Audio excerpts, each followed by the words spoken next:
హరహర మహాదేవ్. రక్ష రక్ష గురుదేవ్. ప్రేమస్వద దివ్యాత్మ స్వరూపులైన మీ అందరికీ కూడా శ్రీకంఠ సదాశివ బాలాత్రిపుర సుందరి పరిపూర్ణమైన అనుగ్రహం సిద్ధించుగాక. మరి మనం ఎంత తెలుసుకున్నా ఇంకా తెలుసుకోవలసింది ఉంటుంది, ఎంత చదివినా ఇంకా చదవవలసింది ఉంటుంది. అలాగే గురువు గారు ఎన్ని చెప్పినా ఇంకా చెప్పవలసింది ఉంటుంది.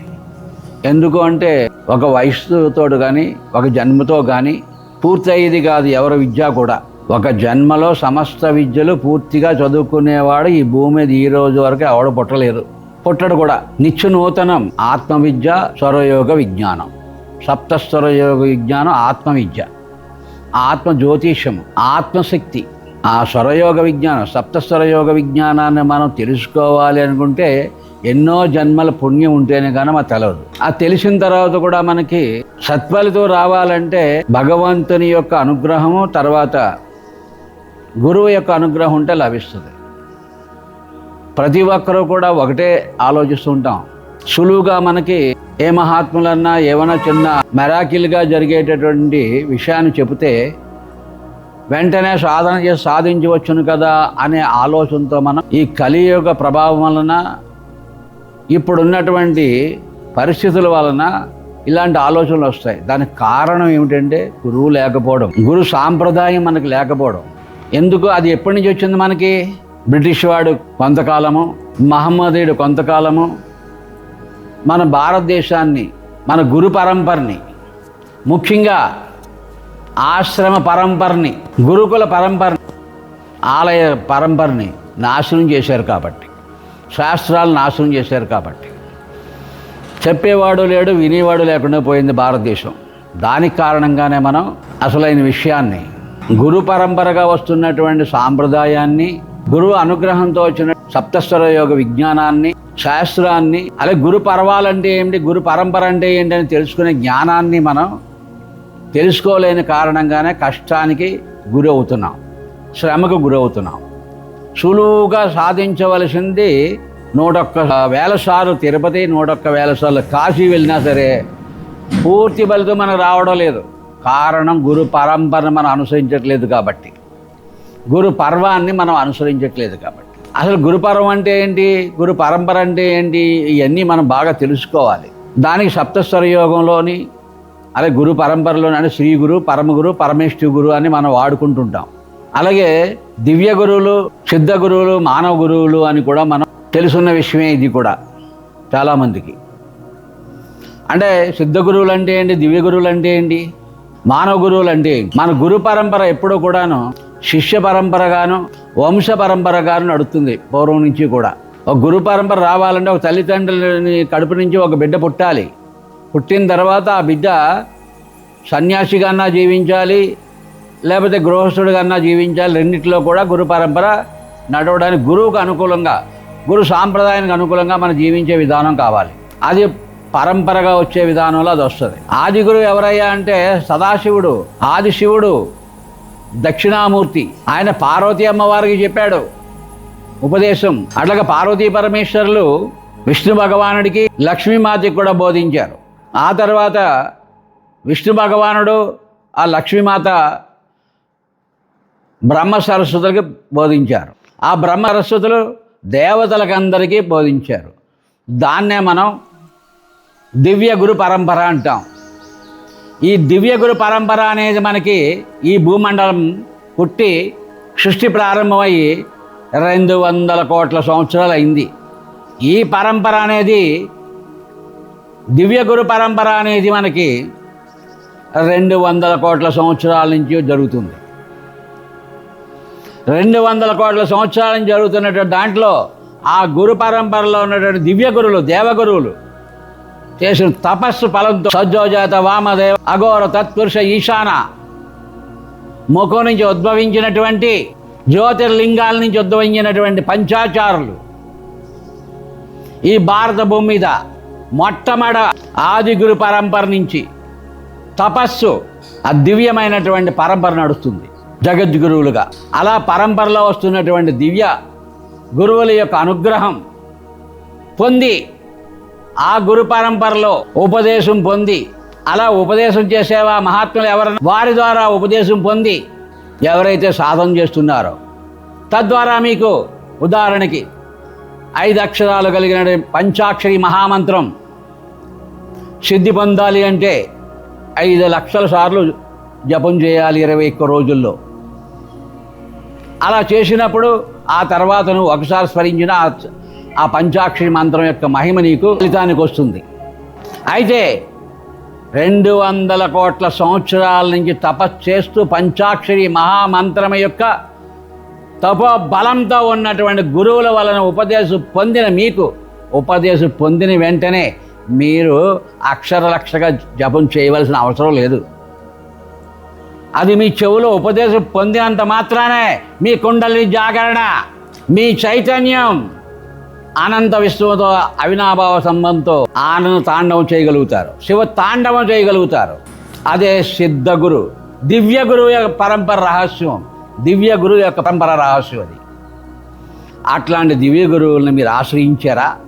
ఆశ్రయిస్తే మీరు ఏ సాధన చెయ్యక్కర్లేదు, ఏ తీర్థం చెయ్యక్కర్లేదు, ఏ గంగలోని ములగక్కర్లేదు. ఆ దివ్య గురు పరంపర సన్నిధికి పోయి ఒక్కసారి నమస్కరిస్తే చాలు, అన్ని సిద్ధులు మీకు లభిస్తాయి. వారిని చూస్తే చాలు, ఆ పరంపరలో మరి అనుసంధానమయ్యి చక్కని ఫలితాలు పొందగలుగుతారు. అలాగే అట్లాంటి దివ్య గురువుల యొక్క ఆశీస్సులు పొందినా, తీర్థం తీసుకున్నా, వారి వాక్కు విన్నా మీరు తరించిపోతారు. ఇదే సప్తస్వర యోగ రహస్యంలో ఉన్నటువంటి గొప్ప విజ్ఞానం ఇది. ఇది నిజమైన సత్యమైనటువంటి ధర్మం. ఇది వారిని చూస్తే చాలు, ఏ సాధన అక్కర్లేదు మీకు. అదే దివ్య గురు పరంపర రహస్య విజ్ఞానం. ఆ పరంపరలో అనేక మంది మన భారత భూమి మీద ఉన్నారు ఇప్పటికీ కూడా. అలాగే మంత్రాలు కూడా సిద్ధ మంత్రాలు ఉన్నాయంటారు, దాన్ని బట్టే వచ్చినాయి. స్తోత్రాలు కూడా, యంత్రాలు కూడా, తంత్రాలు కూడా, సిద్ధ మంత్రాలు, సిద్ధ తంత్రాలు, సిద్ధ వనమూలికలు కూడా ఉన్నాయి, ఆ పరంపర నుంచి వచ్చినాయి. అలాంటి పరంపరలో మనం అనుసంధానమై ఉన్నప్పుడు మనకు తప్పనిసరిగా సప్తస్వర యోగం వలన శీఘ్ర ఫలితాలు, తక్షణ ఫలితాలు, శ్రమ లేకుండా మంత్రాలకి ఇంతకాలు రాలుతాయి అన్నట్టుగా మనకి ఫలితాలు వస్తాయి. సిద్ధ వనమూలికలు కూడా ఉన్నాయి కదా భూమి మీద. అలాగే రెండోది సిద్ధగురు పరంపర అన్నారు. ఆ సిద్ధగురు పరంపరలో సనక సనందన సనత్ కుమారులు ఆ పరమేశ్వరుని యొక్క అనుగ్రహంలో ఆత్మతత్వాన్ని తెలుసుకుని సిద్ధగురువులయ్యారు. అనంతంగా ఉంది ఆ పరంపరలో. సిద్ధగురు పరంపరలో ఈ భారత భూమి మీద అనేక మంది, అంటే సనక సనంద సనత్ కుమారుల యొక్క పరంపరలో 200 కోట్ల సంవత్సరాల తర్వాత సనక సనందనాథులు ఎప్పుడైతే జన్మించారో అప్పటి నుంచి గురు పరంపర నడుతుంది, సిద్ధ గురు పరంపర. ఆ తర్వాత మానవైక గురువులు అంటే సప్త ఋషులు. ఆ సప్త ఋషుల్లో పరంపరలో ఆదిశంకరాచార్యుల వారు. ఆదిశంకరాచార్యుల వారి పరంపర ఎప్పటి నుంచి వచ్చింది అంటే 1200 సంవత్సరాల క్రితం నుంచి. ఇది మానవైక గురుమండలం, సిద్ధ గురుమండలం, దివ్య గురుమండలం, మానవైక గురుమండలం అంటే అర్థం అది. అంటే ధర్మాన్ని రక్షించడం కోసం, గురు పరంపరను రక్షించడం కోసం దివ్య గురువులు, సిద్ధ గురువులు, మానవిక గురువులు పరంపరగా మనల్ని రక్షిస్తున్నారు, ఆశీస్సులు ఇస్తున్నారు. ఆ పరంపరలో ధర్మరక్షణ జరుగుతూ ఉంది. అట్లాంటి ధర్మరక్షణను ఆశ్రయించి వారు చెప్పింది విని అనుష్ఠానం చేసి మనం సాధన చేయాలి. మానవిక గురు పరంపరలో ఈ భూమి మీద ఎవరన్నా సరే ఒక పంచాక్షరి మంత్రం ఉపదేశం పొంది ఉన్నట్లయితే వాళ్ళ అనుగ్రహం వల్ల తప్పనిసరిగా సిద్ధి పొందుతుంది. ఎలా సిద్ధి పొందుతుంది? అక్షరలక్షగా చేయాలి. అక్షరలక్షగా చేసినట్లయితే తప్పనిసరిగా సిద్ధి పొందుతుంది. అయితే ఒక్కసారి చేసినంత మాత్రం సిద్ధి పొందుతుందా అంటే మీ కర్మలు, మీ అహంకారం, మీ మమకారం, మీ స్వార్థం అడ్డొచ్చినప్పుడు అంత తొందరగా సిద్ధి పొందదు. ఒకసారి చేయొచ్చును, 2 సార్లు, 3 సార్లు, 4 సార్లు, 10 సార్లు కూడా చేయవలసి వస్తుంది. అలా 1 జన్మ కావచ్చు, 2 జన్మలు కావచ్చు, 3 జన్మలు కూడా కావచ్చు, మీ అదృష్టం అది. అలాగా మనకి సిద్ధి పొందడానికి సమయం పడుతుంది ఒక మంత్రం సిద్ధి పొందాలంటే.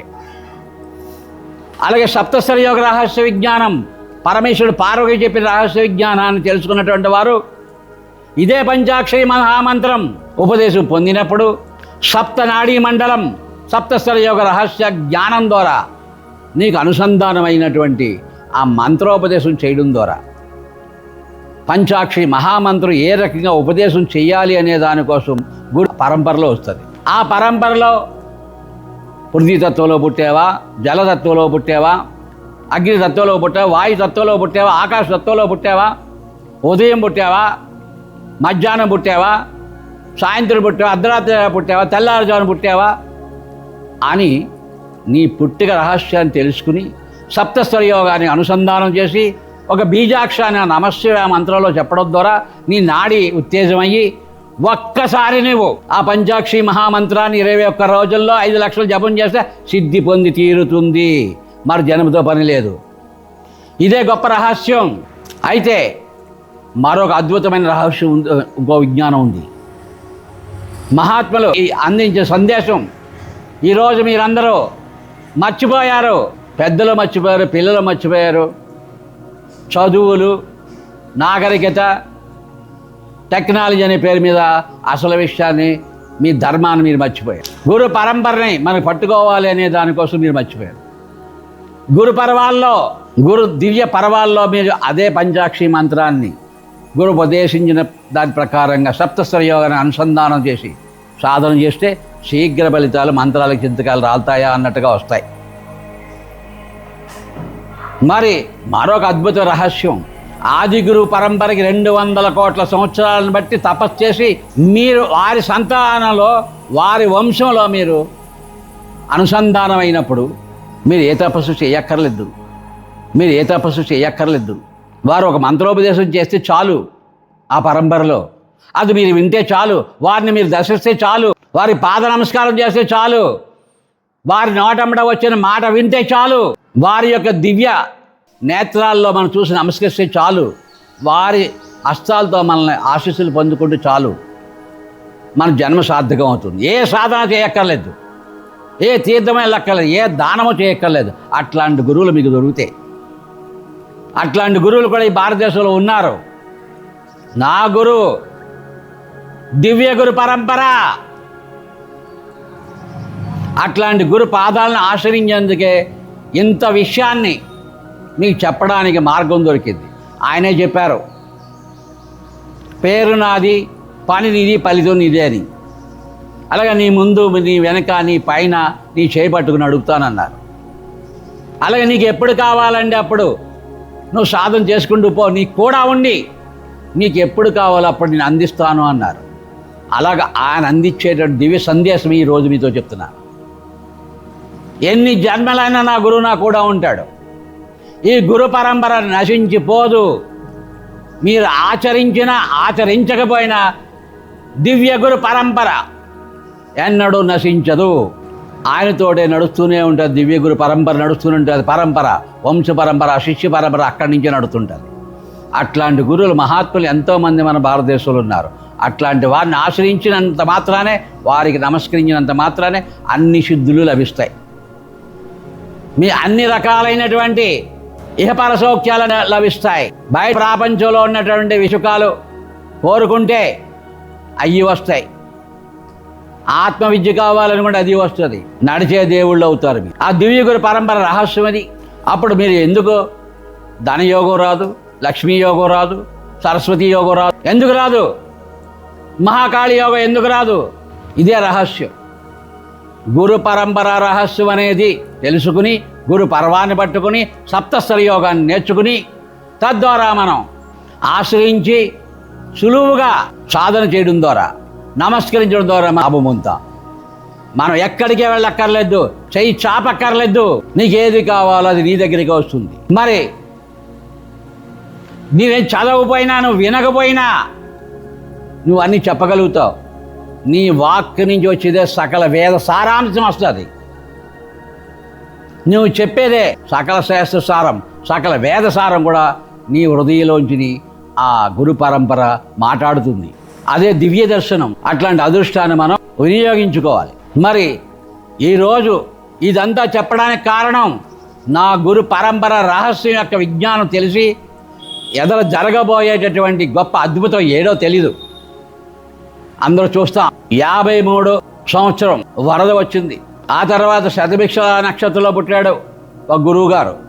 అలాగే 200 సంవత్సరాలు దివ్య గురువుగా జీవించినటువంటి మహానుభావుడు శ్రీ శ్రీ కృష్ణ పరమహంస మద్గురువులు 53లో పుట్టినటువంటి ఆ శతభిష నక్షత్ర గురువు 200 సంవత్సరాలు వయసు కలిగినటువంటి దివ్య గురువు శ్రీ శ్రీ కృష్ణ పరమహంస స్వామి వారిని ఆశ్రయించాడు. ఆయన కూడా శతభిష నక్షత్రం. ఆ తర్వాత 96వ సంవత్సరంలో ఆ దివ్య గురు పరంపరలో శ్రీకంఠ సదాశివ బాలా త్రిపుర సుందరి శ్రీచక్ర సంచారిణి అయినటువంటి బాలా త్రిపుర సుందరి అమ్మవారిని శతభిష నక్షత్రంలోనే ప్రతిష్ఠ చేయడం జరిగింది. అయితే ఇప్పటికి 70 సంవత్సరాల కాలంలో శ్రావణ మాసంలో పుట్టిన మీతో మాట్లాడుతున్నటువంటి ఈ గురువు గారు పుట్టినరోజు. ఇంతకాలం కూడా మీరు ఊహించిన దాంట్లో కూడా చూసుకోండి, ఆలోచించండి. శ్రావణ శుక్రవారం శతభిష నక్షత్రం పౌర్ణమితో కూడుకున్నది. వచ్చి ఉండవచ్చును, లేకపోవచ్చును. చాలా కాలం నుంచి అరుదుగా వచ్చే సమయం రాబోయే శ్రావణ శుక్రవారం పౌర్ణమి శతభిష నక్షత్రం. అది గొప్ప దివ్య పర్వం. ప్రపంచానికి ఏదో గొప్ప సందేశం రాబోతుంది, దివ్య మంగళ సందేశం రాబోతుంది. ఇది మీ అందరికీ సొంతమే.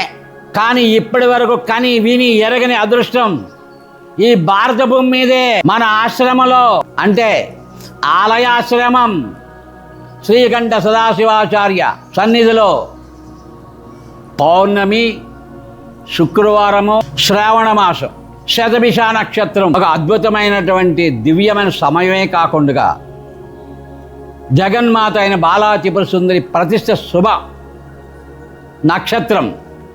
అలాగే దివ్య గురువుల యొక్క జన్మ నక్షత్రం, గురు పరంపరా నక్షత్రం అయింది అది. అలాగే ఈ మాసంలో ఈ సిద్ధ గురువు యొక్క జన్మ తిథి నక్షత్రంగా శతభిష నక్షత్రం. ఈ అన్నిటి సంయోగంతో ఉన్నటువంటి దివ్యమైనటువంటిది, భవ్యమైనటువంటిది, అద్భుతమైనటువంటిది దివ్య పర్వ సమయం మన ఆశ్రమంలో లభిస్తుంది. ఆ సమయంలో మీరందరూ కూడా ఆ అమ్మవారిని, శ్రీకంఠ సదాశివుణ్ణి, గురు పరంపరగా వెలుగుతున్నటువంటి అఖండ దీపాన్ని, ఆ శ్రీచక్రాన్ని గురు జన్మదిన పర్వంలో దర్శించి ఆశీస్సులు పొందినవారు ఎంతవరకు మీరు ఎంత కష్టపడుతున్నారో అన్ని కష్టాలు కూడా తొలగిపోయి, ఇంతవరకు ఎంత శ్రమతో సాధన చేసిన అన్ని కూడా ఫలించి అద్భుతమైనటువంటి సిద్ధి కలగడానికి సదావకాశం అందరూ వినియోగించుకోవాలని అందరినీ ప్రేమపూర్వకంగా ఆహ్వానిస్తూ శ్రీకంఠ సదాశివ బాలా త్రిపుర సుందరి పర్వదినం శ్రావణ పౌర్ణమి జన్మదినోత్సవ పండుగ ఆహ్వానం. హరహర మహాదేవ్, రక్ష రక్ష గురుదేవ్.